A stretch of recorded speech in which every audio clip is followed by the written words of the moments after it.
بسم الله الرحمن الرحيم والصلاة والسلام على المبعوث رحمة العالمين سيدنا وحبيبنا محمد وعلى آله وصحبه ومن اهتدى بهديه إلى يوم الدين. ما بعد السلام عليكم ورحمة الله وبركاته. وأنا كجرنا تحنيهني أنا كبرني technical كعصب أما technical يرى فضلا كل سمعنا مركها أنا أدرسين إنه سمعت برنامج أنا استعمالنا Visual Basic.net قارهان language ك VB.net وأدرسين إنه file baan idin soo share gareeyay and then videogan hoostiisa waad soo download gareysan doontaa insha Allah taala. waxaan sameynaynaa marka imika new project baan sameynaynaa.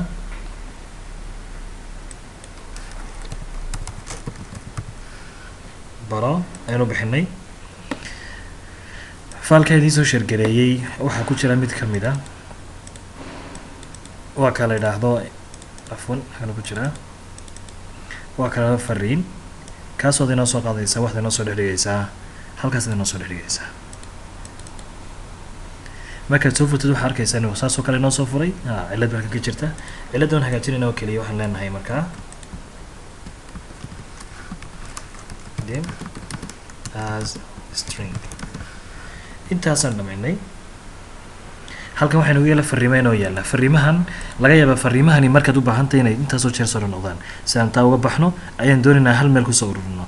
qodobka labaad haddii aad doonaysid inuu programkaagu noqdo multi language ama language kala duwan isticmaalaysid carabiga ingiriisiga soomaaliga faransiiska ama luqado kala duwan waxa ku fududaanaysa marka inaad kolba adeegsan kartid maxay ahayd toy message-kaad u baahan tahay soo adeegsan karaysid.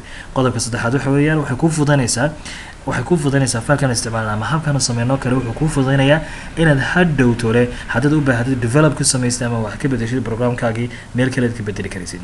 qaabkan u adeegsan karana hadaba class-kan san ugu yeeri karana ama u adeegsan karana halkan imanayna form baan sameynay formkeeni markaan soo dhignaynaa toolbox gaar ahaan waxaan tegaynaa button haddii aan gujinay marka waxaan qoraynaa halkan dim I as new fariin markaa waxaa uga jeedaa igan ama variable kan I tapekiisu noqday fariin buu noqday. waxaan leenahay marka I dot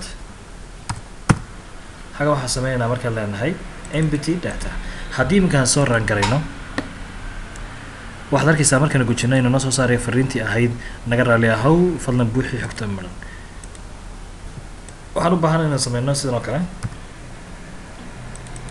datadii marka la isticmaalo ama data cusub ku soo dirtay recordka ayaa ama new record aad soo samaysid ayaad kan isticmaalaysaa inoo ran garay hadaba ono fiirso guji maxaa sameynay maxaa markaa si guul ayaa ayaa xog cusub loo soo kordhiyay waa sax way hadaba formka buttonka dhexdiisa miyaan isticmaali karayaa ama sidoo kale ma samayn karayaa oo samayn karaysaa laakiin fiirso haddii aad eventka buttonska eventskiisa ama textbox eventkiisa ama any control eventkiisa soo dhigtid qeexida variable ka cusub ama variable kan qeexidiisa waxay noqonaysaa meel kale uma adeegsan karaysid variable kaad qeexday.